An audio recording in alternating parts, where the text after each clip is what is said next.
njëkk bu coalition Yewwi Askan Wi laajoon ngir rek ñu dindi ñaar ci ñoom di ay góor ci liste bi ngir teg fa ay jigéen waa direction générale des élections bañal nañ leen ko Déthié Fall di mandataire Yewwi Askan Wi di ko ñaawlu. pendant une heure de temps yéen a ngi taxaw maa ngi woon ci biir di waxtaan ak ñoom ci njëkk ak teraanga pour ñu jël dossier bi nga xam ni mooy dossier wu Yewwi Askan Wi te loolu nit waruñu ko tere. Mais à notre grande surprise malgré la ma leen wax insisté ci ndaxte kenn mënul te nit ci biir liste bu fekkee bëgg ko ñoom ñu ni loolu duggul seen compétence dañu jël dossier yi kon dossier yi refusé nañ ko encore une fois jël ko te ñoom ñooñu waxoon nañu dellu si altine ndaxte bu ñu dellu see altine ci période boobu la ñuy commencé examen yi loolu jamuñu fa gis ngeen bi ma yegsee damay yegsi ak benn huissier de justice nga xam ni moom dafa war a ñëw constater li ñuy def ci biir mais même huissier de justice boobu dañuy di dugg ci bâtiment bi kon ñaari courrier yooyu ñu duñ ci jël benn ñetteelu courrier bi moo doon li ñëpp xam te Benno Bokk Yaakaar def ko mooy dépassement ci lim bi nga xam ni moom la waroon def ci lu gën a rëy ci parrainage bi donc ñu indi woon courrier pour xamal leen ni allah kulli ali ñii mën nañu am liste ci élection yi ñu jëm nii ci biir Sénégal nii ci bitim réew ñu ni courrier boobu tamit duñ ko jël ndaxte du fii lañ koy defee ñoom liñ doon def ci parrainage yi pare nañ ko. donte bañal nañ leen li ñu laajoon terewul ne Déthié Fall di xamal ne rek Saliou Sarr bi ñuy joxoñ baaram tuuma am na lu mu ci def te waru ko woon donte nag du ci coobare boppam mu ciy joxoñ direction générale des élections. dama bëgg ñu déglu ma bu baax a baax a baax keroog ba ma génnee ci direction générale des élections dama ne liste bii du liste ba ma déposé ndaxte effectivement di waxtu dépôt liste bi jotee dafa am ay instructions yi nga xam ne joxe nañ ko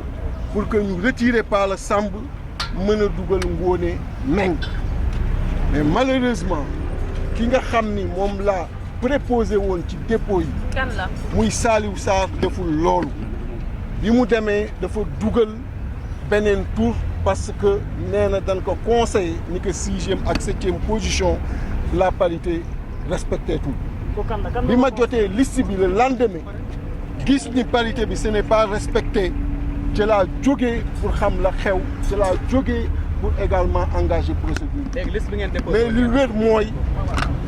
kenn waru ko woon foofu conseiller ba muy changer une chose parce que ñun ñoo ko def confiance ma jox ko sama cachet mu déposer toutes les listes départementales comme ni ma ko defee woon fële Matam ak Djibril Ngom mu def leneen jox ko sama cachet pour mu déposer toutes les listes départementales déposer wul liste Dakar comme ni nga xam ni moom lañ ko doon xaare donc moom bu waxee ni ñoo ko wax loolu mënuma def lu dul gëm mais warul woon topp tamit li nga xam ni moom lañ ko wax ndaxte ñun ñoo ko jox liste mais nag dina am tey jii nii nga joxe sa kàddu jox ko kenn mu def leneen dal nañu Matam dalaat nañu aussi au niveau de Dakar c'est ça la vérité. Mais en quoi la DG maintenant la DG n'avait pas à intervenir pour faire changer quoi que ce soit sur liste bi nga xam ni moom la ñu déposé dañu waroon juste constater bu ko defee ñu déposé mais warul woon wax kii déposé defal lii defal lële ba tey mu indi ñoom béy bi mais li wér mooy ñun am nañu yoonu changé ko te am yoonu changé ko moo ñu yëkkati pour mën a ñëw indi li nga xam ni moo war pour que ñaar désister ñu mën a dugal ñaar yoon loolu moo ñu indi te gisuma lu tax ñu war a tey bañ a recevoir suñu ay dossiers. Déthié Fall di ñaawlu li seeni liste bi gën a fësee ci réseaux sociaux yi te mu xalaat ni rek taxawaay Saliou Sarr moo ko waral. normalement mandataire mooy déposé mais ku xam équipe ni muy doxee boo ñëwee ci liggéey da ngay partager les rôles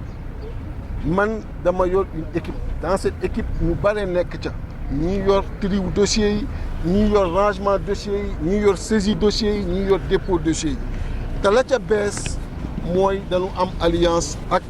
kii nga xam ni mooy wàllu li ma ëppaloon njariñ man mooy respect wu accord yooyu parce que plan boobu plan la bi nga xam ni dama ko définir pour mën a am plus de 112 députés bu yàlla defee ànd boobu am bu ñu defee suñu calcul sur les 165 donc fexe ba liste bu nekk loolu nekk ca lu ma yitteloon moo tax ku nekk da nga koy jox benn rôle mu def ko te rôle boobu moom lañ ko jagleel jour boobu d'autant plus que moom moo travaillé ci département bi au niveau de la coalition gën a maîtriser nit ñi tur yi nga xam ni moom la ñu jàpp ci département yi pour ñu jógee Yewwi Askan Wi nekk ci liste boobu ñu war bokk ak Wallu loolu moo ko dugal ci loolu ma jox ko cachet bi pour mu def loolu c'est de bonne foi parce que jàpp naa ni ñun ñëpp ñoo nekk mais bu demee ba changement war am direction générale des élections war ñu ko ci yóbbee te wax na ko répété ko ñoom ñoo ko wax loolu moo dugal tey seen responsabilité ci li ñuy def nii donc ak moom lañ ko defee mais mënoon nañu rendre compte mais bi ñu gisee liste bi ci Facebook yi gis nga ci réseaux sociaux yi jóg nañu am taxawaay bi war jàpp ni lii mënul nekk suñu liste moo tax ñu ñëw mais dama leen di wax encore une fois loo leen dégg mu génn suñu gémmiñ dëgg la te duñ ci mës a jóg. ñi waroon ñëw ngir déposer rek ay coppite ci seeni liste bokk na ci Déthié Fall di mandataire Yewwi Askan Wi wante antuwul ndax rek DGE daa bañ a jël seeni liste bi ñu indi woon.